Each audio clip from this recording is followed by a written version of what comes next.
Top quality और consistent performance के लिए सिर्फ सिल्वर पंप नाम याद रखना। તો સાબરકાંઠામાં લગાતાર આ મુદ્દે વિરોધ જોવા મળી રહ્યો છે અને લગાતાર 3 દિવસ વીતી ગયા છતાં પણ પશુપાલકો જે છે તેઓનો રોષ શાંત થવાનું નામ નથી લઈ રહ્યો। ત્યારે બાળકોને મફતમાં દૂધનું વિતરણ કરીને અનોખું ઉદાહરણ રજૂ કરવામાં આવ્યું છે। અહીં પશુપાલકોએ રસ્તા પર દૂધ ફેંકવાના બદલે શાળામાં બાળકોને મફતમાં દૂધ વિતરણ કરીને અનોખું ઉદાહરણ રજૂ કર્યું છે।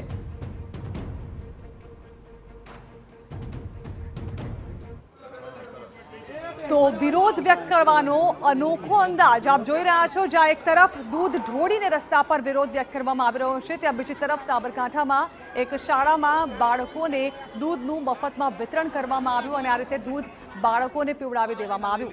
બાળકોને મફતમાં દૂધ વિતરિત કરવામાં આવ્યું હતું। જો કે એક તરફ જ્યાં લગાતાર પશુપાલકોનો વિરોધ જે છે તે ચરમસીમાએ પહોંચ્યો છે, રસ્તા પર દૂધ ઢોળી પોલીસ પર હુમલાઓ કરીને વિરોધ કરવામાં આવી રહ્યો છે અને બીજી તરફ આ રીતે અનોખી રીતે પણ મહાપાપ ન કરવું એના કરતા ગરમ કરીને અમારા ગામના યુવાનો એકત્રિત કરીને દૂધ ગરમ કરીને મસાલા નાખી અડિયોલ પ્રાથમિક શાળાના બાળકો, સિવિલના દર્દીઓ, આજુબાજુની શાળાઓ તેમ 1200 થી 1300 સંખ્યાને અમારા ગામના યુવાનો ગરમ કરીને દૂધ પહોંચાડવાનો પ્રયત્ન કર્યો છે।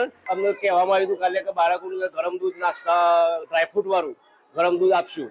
તો આજ લોકો ગામ લોકો સવારે દૂધ ગરમ કરીને અત્યારે શાળામાં લઈને આવ્યા અને તમામ 550 બાળકોને સરસ ગરમ દૂધ પીવડાવવામાં આવ્યું છે। બાળકોએ ખૂબ આનંદથી દૂધ પીધું અને બાળકો સાથે મારી વાત થઈ। બાળકોએ કહ્યું કે આવું દૂધ જો કાયમ મળે તો બહુ જ આનંદ, બહુ મજા આવી જાય પીવાની એમ।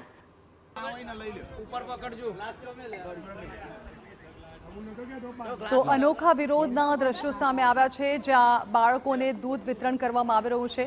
એક તરફ લગાતાર વિરોધ વ્યક્ત કરવા માટે હુમલાઓ કરવામાં આવી રહ્યા છે, રસ્તા પર ચક્કાજામ કરવામાં આવી રહ્યા છે, ટેન્કર્સના વાલ્વ ખોલી અને રસ્તા પર દૂધ ઢોળવામાં આવી રહ્યું છે, ત્યારે આ અનોખું ઉદાહરણ સામે આવ્યું।